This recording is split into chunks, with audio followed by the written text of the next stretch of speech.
Well, I am going to introduce our first speaker. Mental health is a big issue, I think, for just kids in general today, and raising 4 kids in Silicon Valley, I know it's a big issue in this area. And I have some friends who are involved with this phenomenal organization called the Child Mind Institute. I've been lucky enough to go to their lunch for the last few years and hear about their plans to come to the Bay Area and all of the amazing services they offer kids up until now, just on the East Coast in Manhattan. And last year I was sitting at the lunch thinking, this is great stuff. I want to figure out how to get this information to you guys because you all work with so many kids and you care about these kids. So you're here learning how to help them be active. So I was introduced to one of the people involved with CMI, and long story short, we eventually got to Dr. Reinecke, who's out here, the new Child Mind Institute that just opened, I think, a month ago in San Mateo. This is information about mental health and your kids, and so I'm really excited to have him here to share that with you. He has a very impressive bio.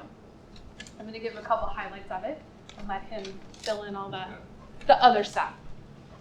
He is the clinical director at Child Mind Institute, and it's just San Mateo, correct?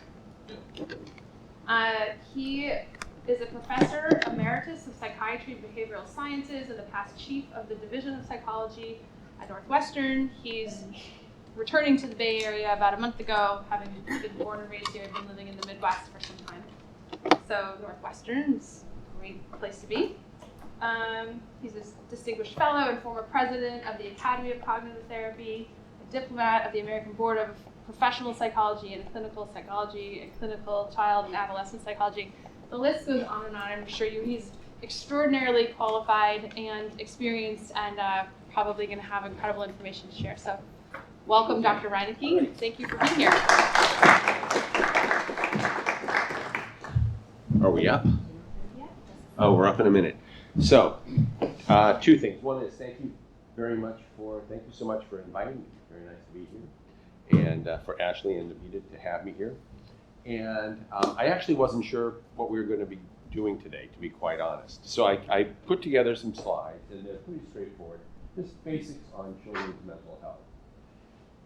I got to wear something on my sleeve, which is, they asked me what's my sport, and I put whitewater rafting, which I don't know what, maybe it's the adrenaline rush. But I'm an academic. I am not very active at all. And in fact, there's a former president of I used to be a professor at the University of Chicago, and the former president, the past president, he had a quip. He said, "When I feel like exercising, I'll lie down until the feeling goes away." And that's kind of how I've led my life, which is not good. But what I wanted to share with you, actually, as we were talking this morning, this is just, I understand what you're trying to accomplish, what you're doing, and I think it's phenomenal. And as I was listening to this and talking to Navita and Ashley, I was like, I need to change my slides, and I really do. So I'm gonna, this is a football game, I'm gonna call an audible at the end. There's some new material that's come out of University of Kansas, which you may not be aware of, which really fits with, I think, your mission, what you're trying to do. So I don't have a slide for it because I just thought about it about 30 seconds ago. But we're gonna go off task and talk about Kansas in a little bit, okay? So let me just ask in getting started. Is there anything you would like to know? Is there anything on your mind, anything that would be of help that you want me to be sure to touch on, or not really? Thank you, Mr. Go. Yes, sir. Make sure, like, violence in the community, violence or trauma. Oh. Yeah, in the community. Oh. You want to hear about violence in the community and trauma? Not really about it, but like, I guess, impact what we do. How we can. So okay, this is. No, we can do this. So you're seeing my backing up. There is. I'll give it to you in 30 seconds. Okay. It's a very, very topical issue. We're actually doing some work on it with one of my graduate students. There's a literature that you may know about ACEs. You've heard about ACEs? Yeah. That it's a concept that is really having a broad impact. And there's 2 things we can say about it. Actually, I got 2 things to say about it. One is that early trauma, broadly conceived, can have long-term effects on child development, social development, emotional development, cognitive development. We put them at risk for symptoms of PTSD, depression, anxiety. That we know. Second thing we can say with some confidence is, you know something, traumatic events aren't single things. They happen in a context. And so you can have a youngster who has, you know, I lived for 30 years in Chicago, who has seen a kid or their brother or their cousin shot in a gang, a missing bullet that was the wrong person in the gang activity. Terrible. But those things don't occur as a single event, or a father dies, or mother dies, or parents get divorced. Singular events are rare, traumatic things. Most of them occur in a context, and if you get one, you have there's an additive effect. So if we think about this for a second, your son gets killed, shot in a gang activity, and mom then becomes depressed and withdrawn. Plus, what's going to happen is she'll be unavailable emotionally, and it's going to be, oftentimes, we're going to get out of this neighborhood, let's move. We're going to go, I don't know, someplace else. We're going to go to Rogers Park. And they move, and then you've got to break up in the social network. And they've lost their friends, and they're having trouble adjusting to the new school. How would you put it? What started as one event leads to this cascade of negative events and breakdowns in the social networks that just, how would you put it, expand out and envelop a child's life. And so when we think about, that's why I sort of stood back when I said, let's talk trauma, is it's not the one event, it's the cascading effect on the child's life. So what I would say then is, when you're talking to a youngster, it could be a child or a teenager, who's, you know they've experienced something. The first thing I would say is just listen. Give them a safe sort of space, non-judgmental, not offering a whole lot of solutions. You're free to offer solutions if you wish, but mostly what you want is for them to feel that they can bring the things that are on the back of their mind that are really, really terribly frightening memories and thoughts, things that they're wishing, I don't want to be thinking about this, I just want to push it away. You know, if anything, you know, we need a soccer ball so I don't have to think about it. It's okay, let it come up. Fill me in what's on your mind. Be a patient and supportive and listen. And that gets you half the way home, because a lot of times when youngsters are traumatized, they have no one to talk to. It feels it's too much, I don't want to burden people, I want to suppress it. No, you don't need to suppress it. Sit down. Let's take a second and fill me in what's on your mind. So one would be a supportive environment for them to talk about.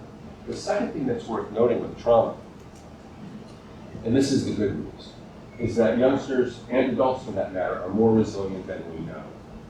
It's true. If you give them about 4 to 6 weeks,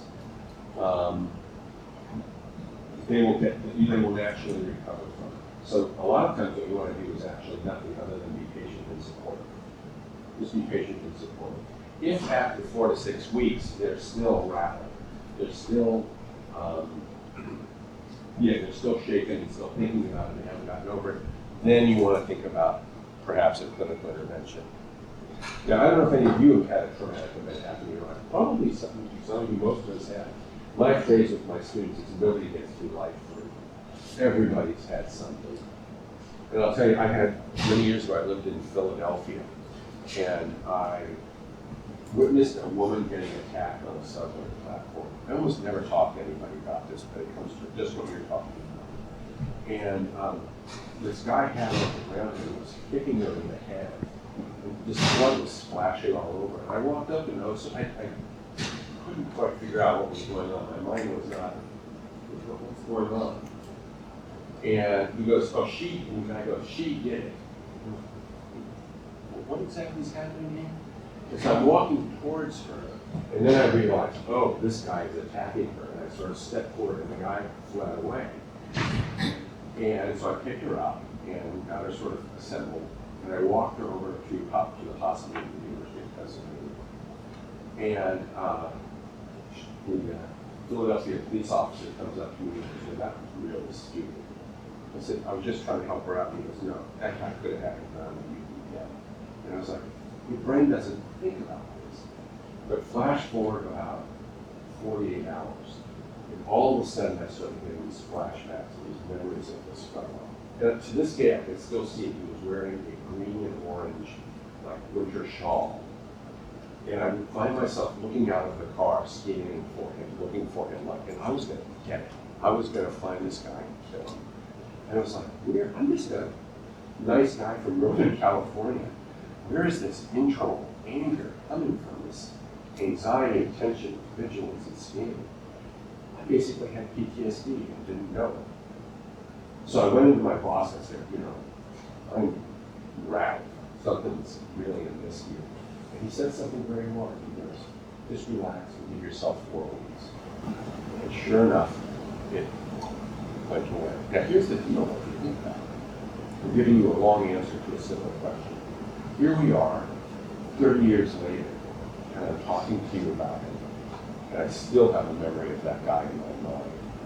Once you've had a traumatic event, you can't erase the memory, you can't make it go away. It becomes a part of your life and your narrative. It's part of who you are. I can never make this event on the subway not happen. It's had an effect on me, and now it will have a reverberating effect on you. And that's what's happening in these kids' lives when they're in trauma. Now, there is, and this sort of goes beyond doing sports and the like, but you can play a role in it too. Actually, as parents and you can play a role in it. There's a really cool paper that just came out a couple weeks ago, really interesting. And they were looking at poverty. And it turns out, in the neuroscience of poverty, the effects of poverty on brain development in children. And if you think about one of the things, the way I put it is, socioeconomic status, poverty it covers many sins. When you look at what are the bad things in life that sort of flow together, so they all tie back to SES.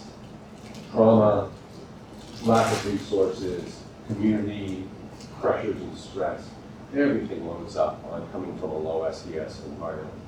Now, and we've known this for a long time, that growing up in a disadvantaged environment with lots of stresses and lots of violence around you, chaos at home, it's a bad thing. We'll just say it's a bad thing. Here's the thing that really I was like, wow, nice.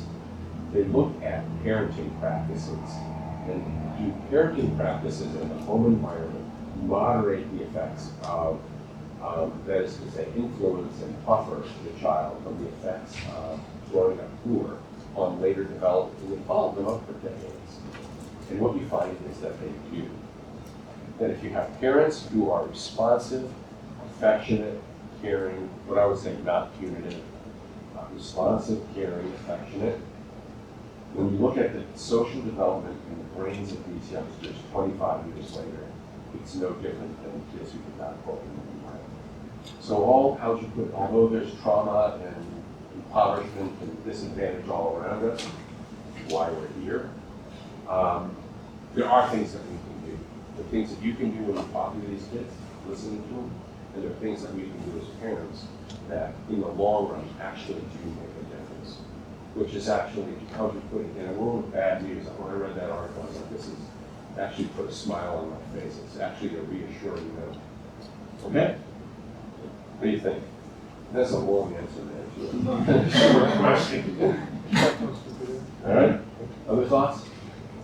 Yes, sir. Curious how the physical fitness components can help alleviate that, or Hold that thought. That's the part I'm going to put in at the end. That's where we're going to talk about a guy named Steve Ilardi, I-L-A-R-D-I, at the University of Kansas. If you got your smartphone, you can look him up.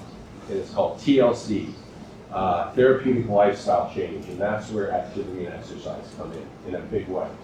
Okay? You know something? Isn't that something that we all know? Is after you've been, I gotta tell you, when I was at Penn, back in Philadelphia, I was so stressed out, such an awful, it was intense, it was a post-op.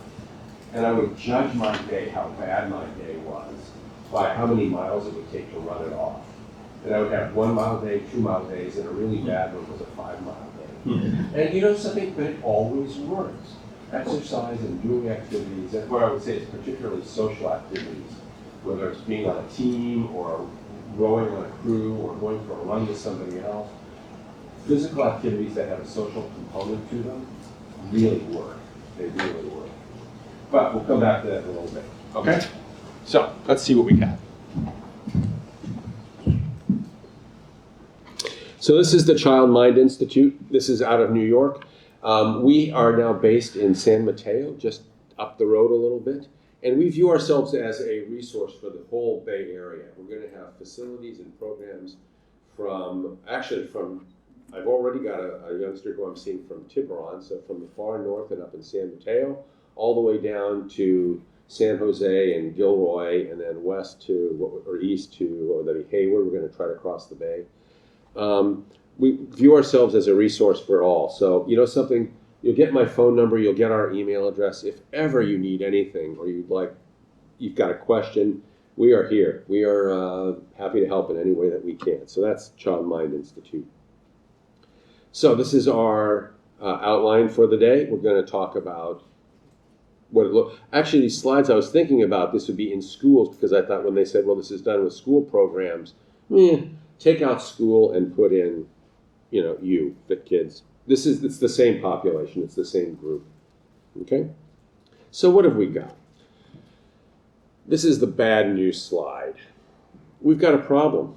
20% of youngsters, fully 20% of youngsters, meet diagnostic criteria for a mental illness.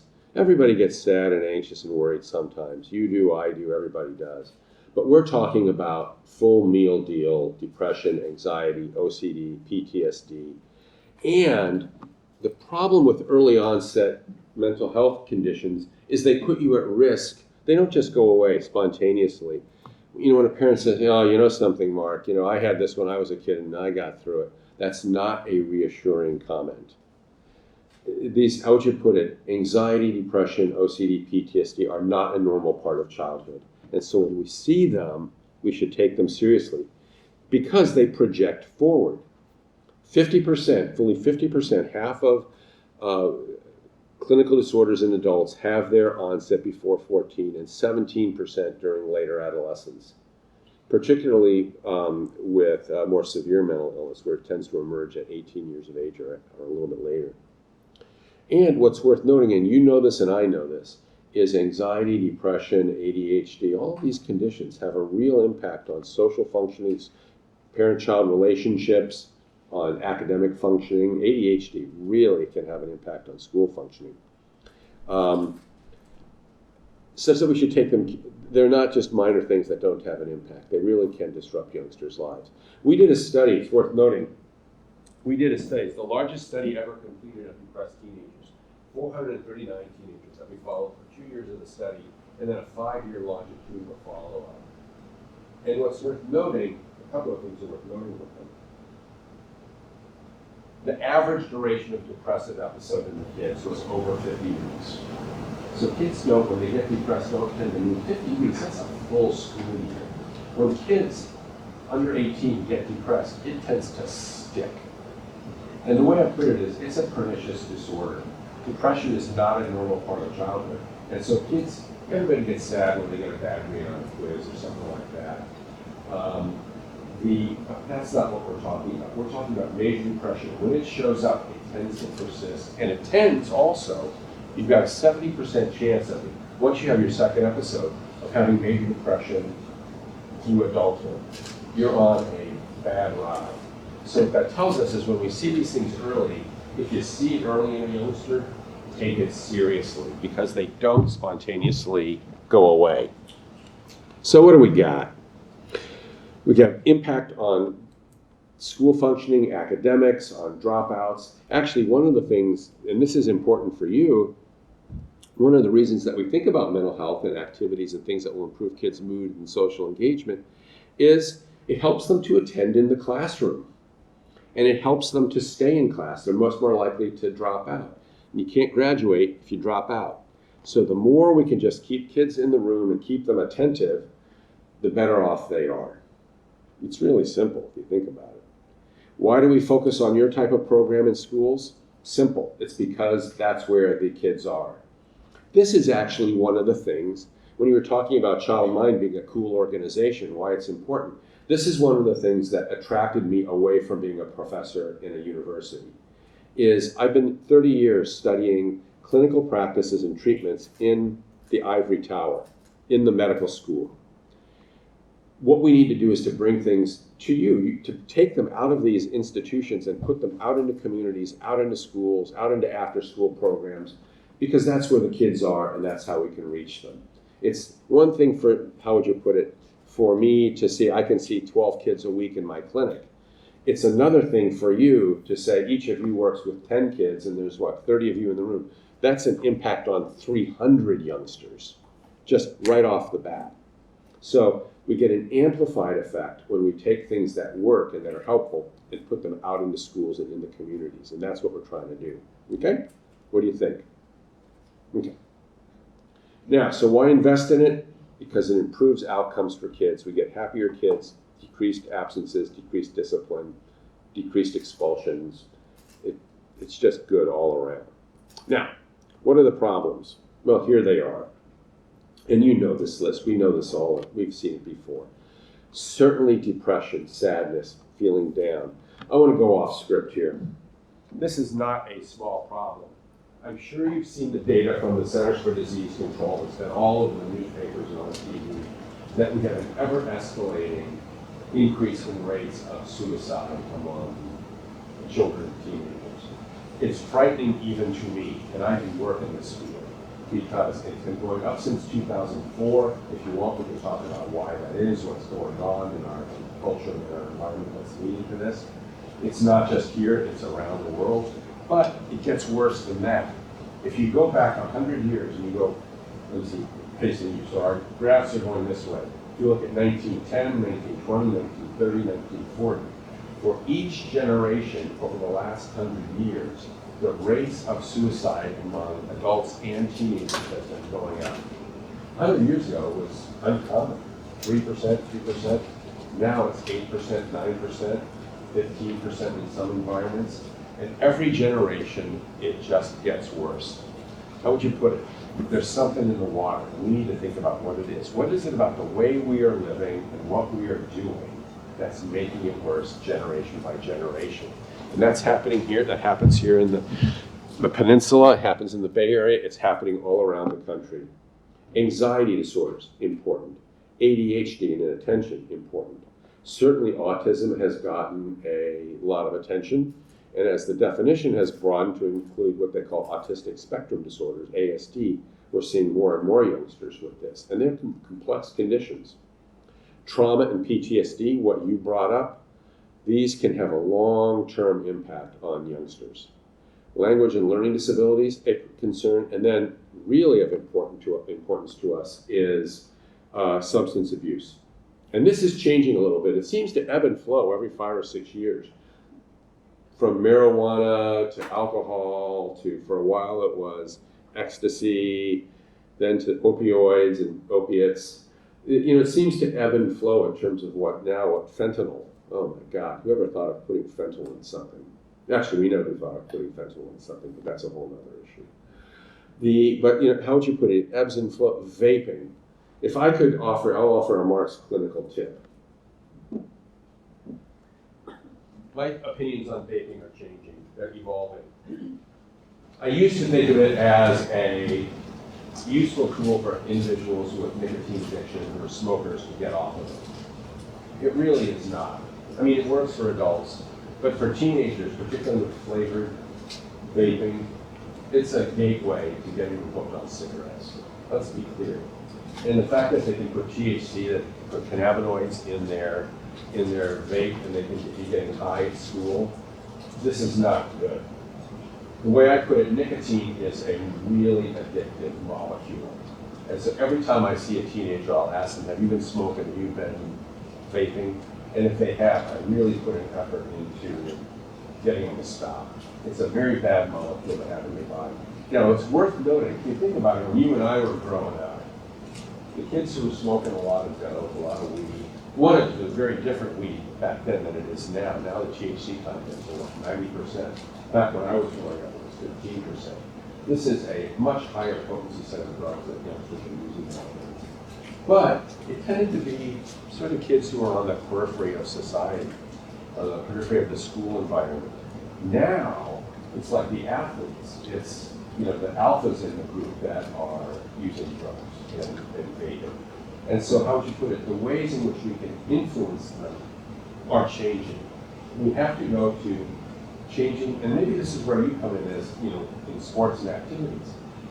It's the opinion leaders among the teenagers, the kids that they respect, that we need to target because the other kids in school are going to be modeling after them. I was shocked. I got a patient who was referred. You can't make this stuff up. He was a tennis player and was bound for a D1 tennis team. He got a college scholarship to a D1 tennis team. That is a hard task. He is a pro-level tennis player. And he started vaping and started missing practices, and they rescinded his admission to college over vaping.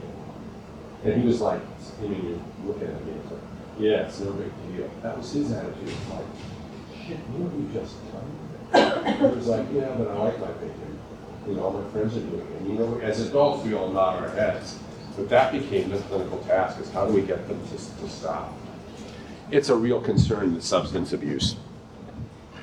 So, and it's worth noting is that it evolves over time, from infancy and childhood all the way up through adulthood. So what have we got? Well, let's just go through them quickly. One is anxiety, and this takes a number of forms, like separation anxiety, phobias, from spiders and insects to eyeballs to whatever, dogs, needles, whatever. Social anxiety, fear of being separated from friends.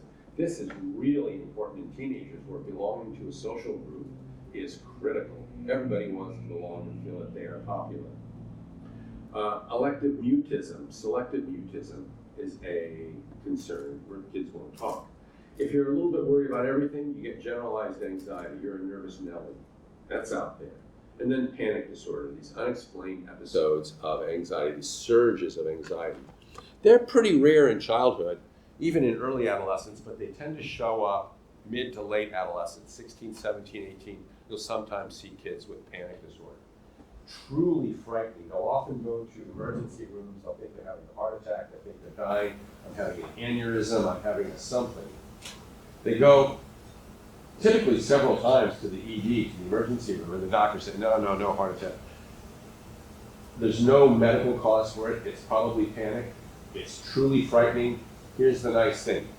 It's treatable in about 5 to 6 sessions. You send somebody for therapy with somebody who knows how to treat panic, how would you put it? You can have confidence. Something, I think I know what you got. I'm going to refer you to Doc. Send Sean money. This is fixable. It's nice that we've got some conditions that the solutions are really quite straightforward. What might you see? Well, you'll see this difficulty separating from their parents, frequent visits to the doctor or the nurse, and they want to talk to somebody about physical sensations. They have what we call self-focused attention. They're always monitoring their inner world. Perfectionism, I gotta be perfect. And Lord knows, you see that around here. We see that, we certainly saw that in Chicago. These are the youngsters who say an A- is the same as an F. No, it's not. An A- is just an A-. I've got to do 110%. Actually, there is no 110%. If you're putting in 100%, that's the maximum amount. But perfectionism is predictive of a whole range of negative outcomes. And we can talk about this if you like. But allowing yourself to get a B, to get an A-, to be okay, to not be the captain of the team, it's all right. Actually, just in terms of sports, little self-disclosure. You know how all abilities in life in a population are randomly distributed in normal distribution like that, right? So with athletic abilities, somebody has to be below the 50th percentile. By definition, you got it. That would have been me. So I was on the buck. I tried in school to be an athlete. Did not work out so well, but that's okay. Somebody's got to be below the 50th percentile, and it is worth noting a little bit of self-acceptance goes a long way. So perfectionism and self-acceptance, very good. You'll see them reassurance seeking. Do you think I did okay? Is that all right? Sometimes they'll apologize for mistakes that they haven't made, that they feel like they need to confess. If you see that, could be a concern. What about trauma? What you brought up? Well, These things are unfortunately common in contemporary society, from 8 to 12% for sexual assault. 20% of youngsters have encountered a homicide in their world. About 10% are getting bullied online. It is common. What do you see? What do you see? What do I see? Distractibility. Their mind is somewhere else. They're thinking about these things and they want them to stop. Irritability, acting out. They get upset over the littlest thing and you go, where in the world did that come from? There's something on their mind that's triggering a sense of threat and a sense of vulnerability.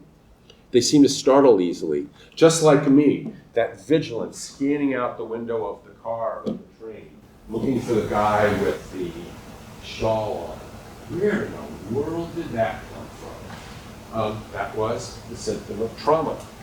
So when you see these sorts of things, avoiding places, withdrawing from activities, they no longer hang with their friends. When you see that, sense of concern, how would you put it? In the back of your mind, you might be asking, what could be going on here? Depression, as I'd mentioned, common and a growing concern nationally.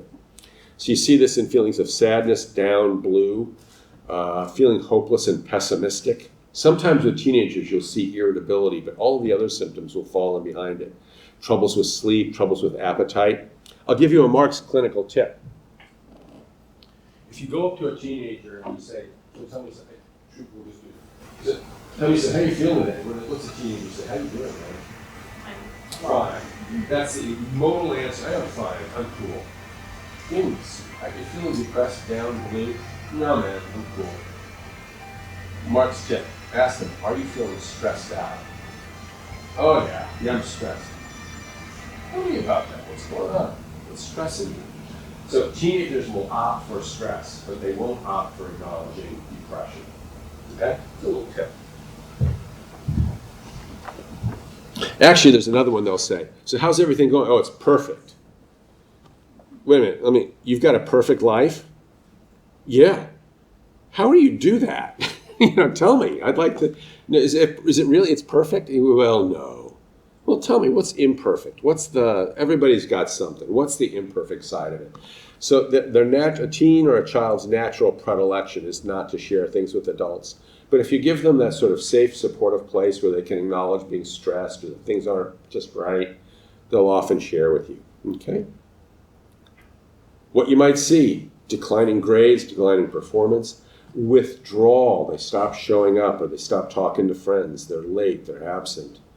Not completing tasks. Sometimes they look sluggish and slow. You'll see a lot of things, troubles concentrating and focusing. If you see that, in the back of your mind, you might be asking, what could be going on here? ADHD. Typically, you'll see this in young kids. It shows up before 7 years of age. Now, it's interesting because the presentation of it changes over time.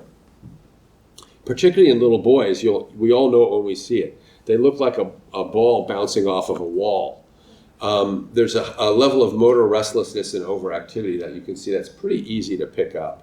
That tends to dissipate, though, over time, once you get up to about adolescence. What you see in girls, though, and then later in boys, is simple inattention. So they look like this girl in the picture. They will be, how'd you put it, polite and nice, but they just can't keep their mind focused on what they're doing. And so when you see that, when they have, sometimes it'll be motor activities, squirming and restlessness, but sometimes it's just, they just make careless mistakes and they'll say, I just forgot. It's an attentional regulation problem. Now, what's worth noting, just as an aside, is if you think about it, for you and me, for all of us, attention is very easy to disrupt. To get you to break your attention, I'm hungry, I'm sick, I got a headache, I got a pebble in my shoe, my toe hurts. There's 100 ways. Attention is regulated by the frontal areas of the brain, by the frontal lobe. These are, from an evolutionary perspective, the most recent areas to develop, and they are very fragile. They're easy to disrupt. Lots of things can disrupt them.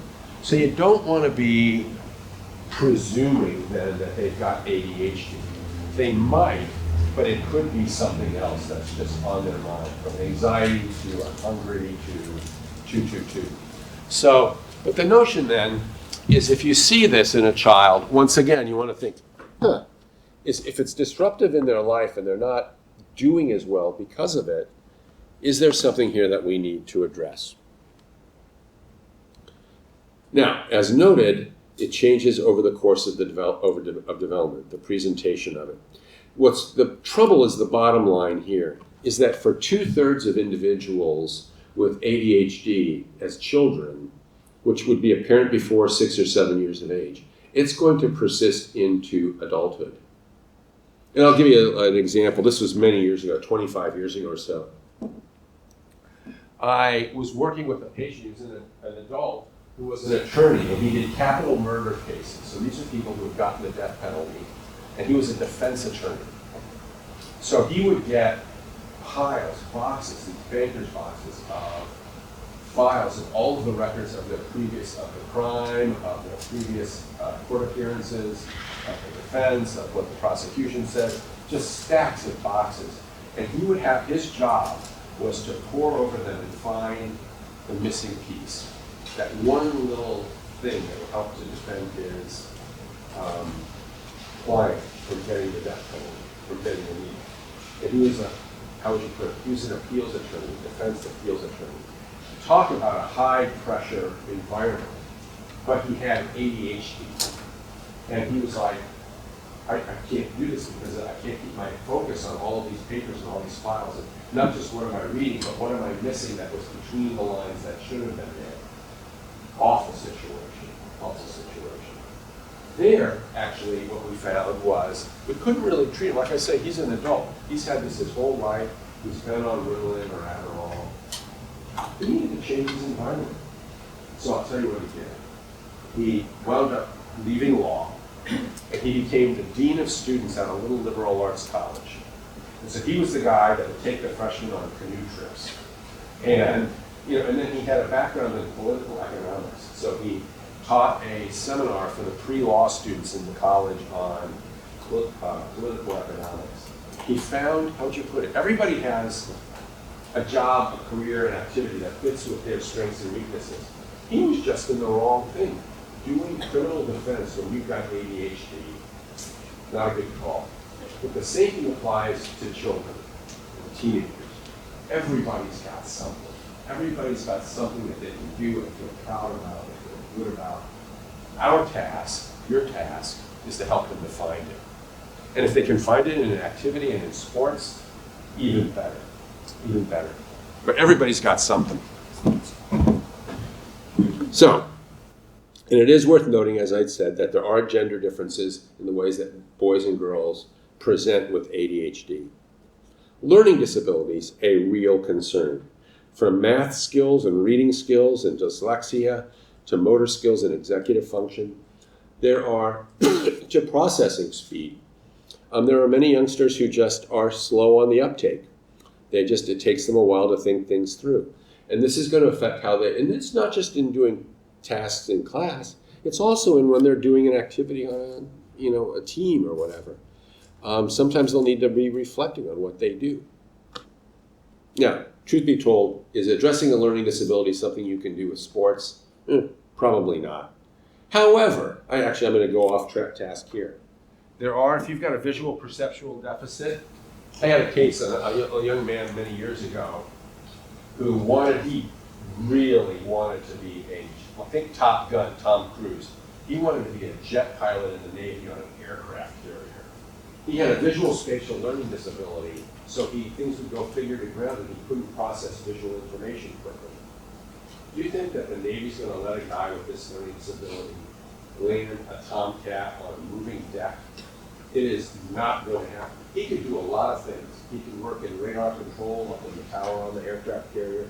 What do they call the guys that brakes? I always love these guys. The guys who are standing on the deck and they go like this, and the jet takes off. You could be what a great job that would be. There's lots of things he could do, but landing the jet was not one of them. They say, Reinecke, what are you talking about? What does that have to do with us? These are not going to be people who are going to do well in small ball sports. Tennis is a small projectile coming in at 95 miles an hour. He is not going to excel at that. Whether it's golf. Well, golf, the ball's going away from you, but tennis, baseball, things like that. If you have a visual spatial learning disability, you should think about some badminton, that little shuttlecock coming over at 95 miles an hour. It's not the place to be. Ping pong, not the place to be. Let's think about sports that you would be good with. I don't know. One could be what we're saying, running, track, that would be good. You should be able to do high jump and pole vaulting, that would be great. Shot put, no small balls there. But you get the idea. We should match youngsters to their neurocognitive abilities. Seems sensible to me anyway. Okay? So what you see is, well, once again, these are academic problems. So when do you worry? It's actually a simple question, simpler than we know. When the difficulties, whether it's anxiety, inattention, depression, trauma, start to impact the child's performance and how they're living their life. When they're present across settings, it's not just a specific place they're showing, but they're showing in many places. And when they're persisting over time. Now, this is where I wanted to go off script. What I wanted to talk to you about is Steve Alardi at University of Kansas. It's ILA-RDI. And he has this thing called therapeutic lifestyle change. And what he talks about, what he thinks about is why do we see these increases in depression and difficulty generation by generation over the last 100 years? And what he notes is, what he argues, and I think there's some sense to this, is from an evolutionary perspective, we are not living the life we should. We did not evolve as a species to live the life that we have in contemporary society. We were hunter-foragers on the plains of Africa, chasing down critters as groups and eating them. And what he said, he puts it better than I. We did not, I would say we did not evolve. He says we were not designed for sedentary, indoor, sleep-deprived, socially isolated, fast food-laden, frenetic pace of modern life. We did not evolve for this. We did not evolve to be sitting quietly under fluorescent lights and eating McDonald's. It's just not the way our bodies evolved. And it gets worse, which is why our moods and our adjustment get worse every generation. So, what does he suggest? It's so interesting. He has 6 things that he suggests, and see what you think. And we'll just go through them one by one, then we'll call it a day. One is he says we should be eating fish oil, omega-3 fatty acids. We should eat more salmon. Now, I got a question for you. Do you all like salmon? People like salmon? Salmon's good. You can get salmon is now farm raised. You can get it at Costco. Salmon used to be, how would you put it, something of a delicacy. You ate it at weddings, at receptions. It was $30 a pound, and you never dreamed of having it at home because it was. Now they do it on farms. But here's the deal. You ever talking about how we've not evolved for our life? Yeah, salmon have not evolved for their life either.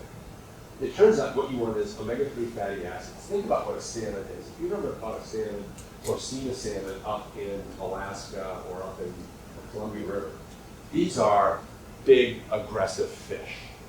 They are predator fish. They swim rapidly and they chase down other fish out in the North Pacific. And they get them. They are a predator fish. And because of that, as we know, you get myelin. These are muscular, tough fish with a lot of blood flowing through because they're chasing down little fish out in the ocean. And that's where you get the omega-3 fatty acids. Now think about them sitting in a 3-foot deep pond in Indiana. And they're just swimming around, lazing around, looking around. And every once in a while somebody throws in a bag of corn and they go up to the surface and they eat their corn. And they are lazy fish, right? They're still nice to buy at Costco, but it turns out they don't have the high levels of omega-3 fatty acids that their brothers from line caught from Washington State use. Even our salmon are lazy, and it affects their omega-3s. which is why Alardi says, I mean, I like eating salmon, but we should eat fish oil pills. But the notion then is we should adjust our diet so that it's more healthy, and we should have more omega-3s. The second thing he suggests is anti-rumination. We should not be dwelling on problems. And there's a huge amount of research on how dwelling and ruminating on problems, on how having difficulty disengaging from worries. What you brought up at the very beginning, traumatic memories, having trouble disengaging from these and getting them out of your mind, it puts you at risk for anxiety, for depression, for inattention, for just all manner of problems. So the second thing he suggests is we should teach anti-rumination. Now, how do we do this? 3 things. One is mindfulness, meditation. It's all the rage right now. And truth be told, the hype is getting ahead of the research and the literature. But does meditating and settling your mind down actually work? Yes, it does. Absolutely. Clearing your mind before you engage in an activity, and you could do it before sports. We did a little intervention in the school where we had kids clearing their mind before they did their math homework, their math assignments. It really helps. It settles them down, it helps them to focus. So one is mindfulness and meditation. Yoga is good too, for that matter. Second is what I call assigned rumination, which is, I want you to, and you could do this too if you've got worries on your mind. I don't know what you're worried about. Let's just say, and we'll make up something. Money to pay for my new car, okay? I got financial problems. What I want you to do is every day, at what time do you have some free time in the day? 11 o'clock at night or morning? Okay, morning. Every morning at 11 o'clock, I want you to think and dwell on this financial problem that you have, paying your car loan. And I want you to really, how would you put it? What was that book? I want you to lean into it. I want you to turn the speaker up to 11 and really think about it.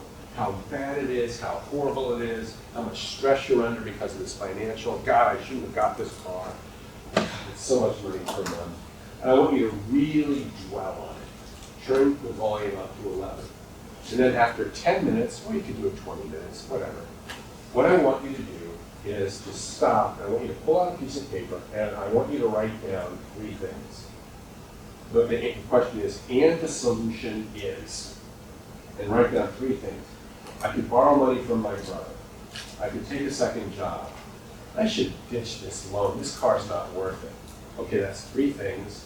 And then set it down and go back to your day and don't worry about it again until 11 o'clock tomorrow. Now, 11 o'clock tomorrow, I want you to come in and I want you to, once again, put your head against the speaker and turn it to 11 and worry about the car.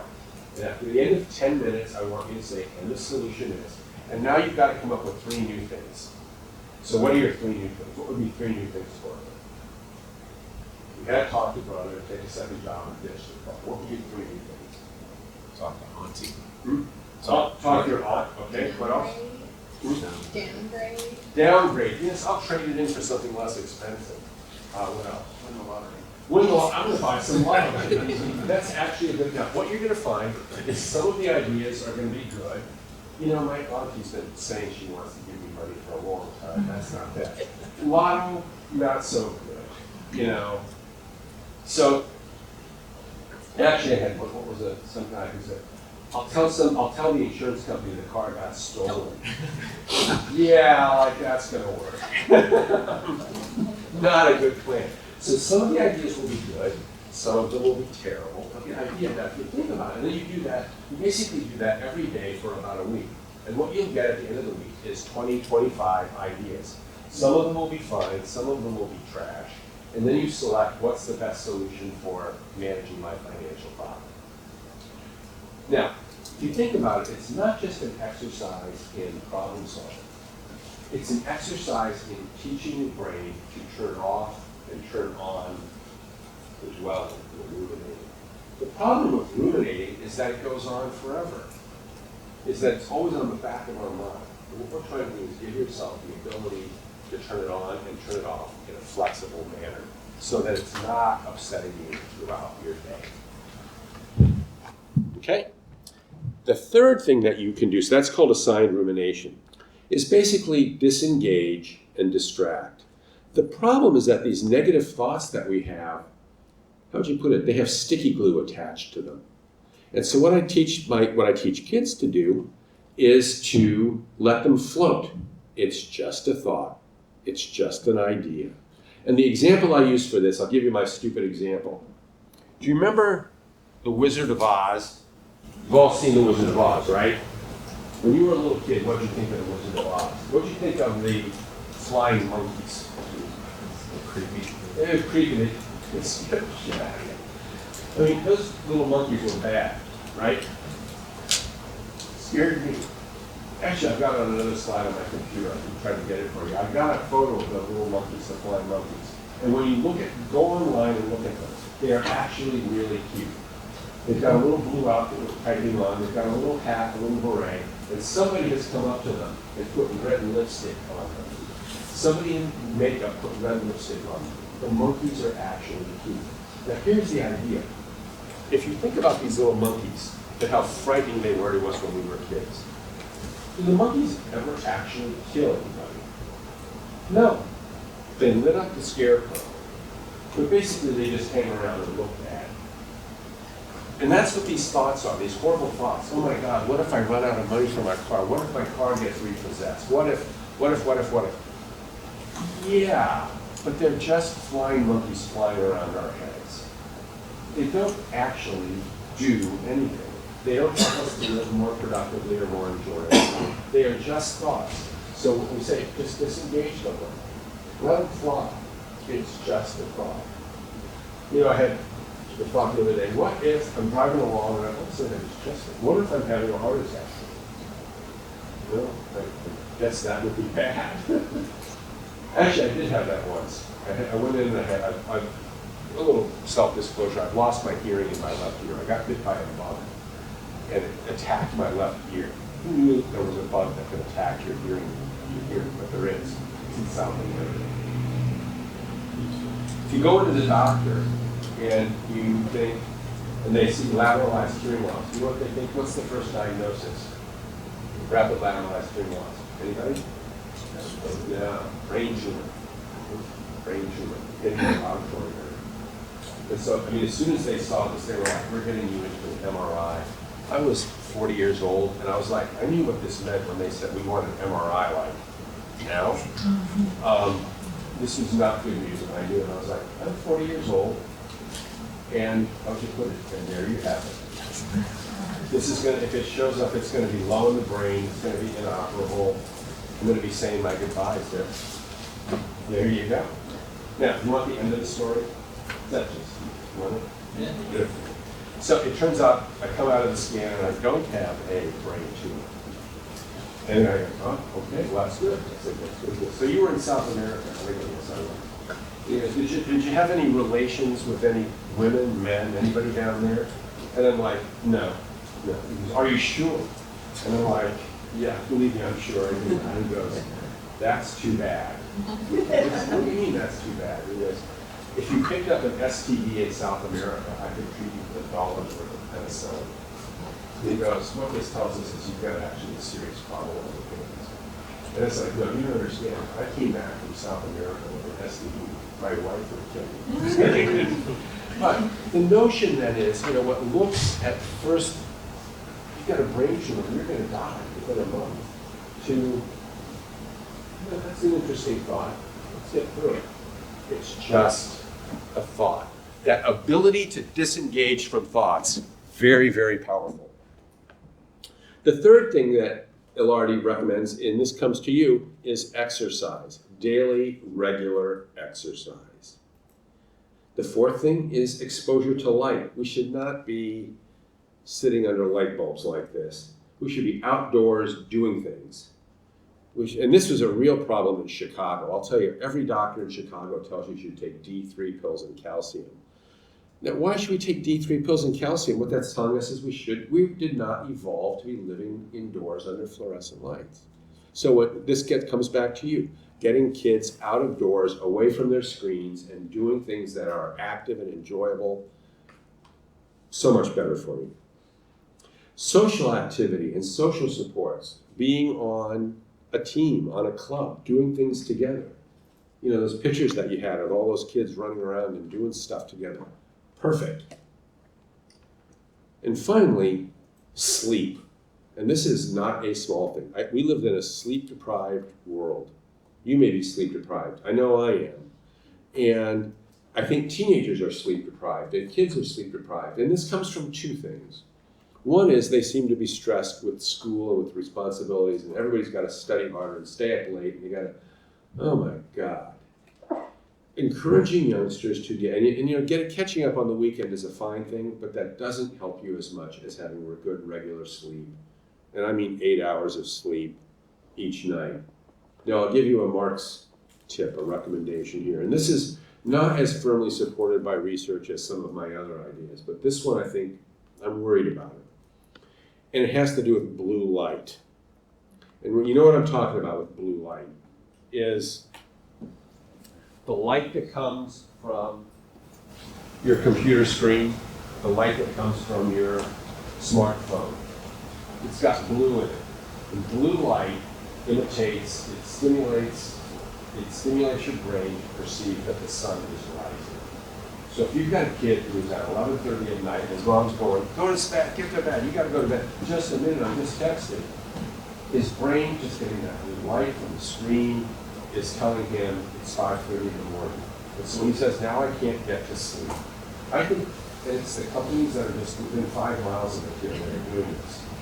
They're getting us to look at blue light at 11 o'clock at night. We should not be doing that. There's two solutions. One is kids should turn off their screens. And this is just good parenting, whether it's on your computer or on your phone, talking to the other friend at 11 o'clock at night is probably a bad thing to do. But partly, I think the other solution is we should get blue filters. And I think there's some computer companies that do that now. We should be filtering out the blue light after, 6 o'clock at night. Because I think it's leading our teenagers to become ever more sleep deprived. When they say, I can't fall asleep and my eyes are open at 1:30, they're not making this up. They're anxious, they're worried, they're stressed, but they're also bathing themselves in blue light at night. And that's something that, all of us as parents and you in working with youngsters can advise them to do. If you want to really be good, get some good sleep and turn off your computer. So, what do you think? Thoughts? Questions? What do you think? So, what can be done? Well, there's a lot of resources for you. From schoolmentalhealth.org, I really like this one. EffectiveChildTherapy.org. Everything in it is evidence-based and supported by research. And the SAMHSA from the government, these are really useful resources for you. And the reason I like them is that, how'd you put it? There's a lot of bad information and a lot of misinformation floating around out in the world. So you want, for you, and also when you're talking to parents and school teachers and the like, you want to be able to offer them recommendations that you can have some confidence in. What I tell my students is, if you wouldn't sell it to your grandmother, you probably shouldn't be doing it. If it's not something that you have enough confidence that you would do it with a family member, don't do it. There's just too much junk floating around out there. So these are websites and organizations that have information. Certainly ChildMind, are we up there? Ah, yeah, here we are, right down at the bottom, childmind.org. You got a minute, you can float around our website. But just as easy, you can always call, like I said, we're now in the area, you can always call us. Yes, sir. What was the Steve A? What's his L-R-D. Spell his last name? I-L-A-R-D-I. Thank you. And if you just go to Google Kansas by Therapeutic Lifestyle Change, he will pop up. Okay? So that's what I got. What do you think? Thoughts? Questions? Good? Helpful, I hope? Okay. Well, thank you, and thank you for all you're doing, and thank you for inspiring me to actually get out and do something. All right? Awesome. Good. Thank you so much.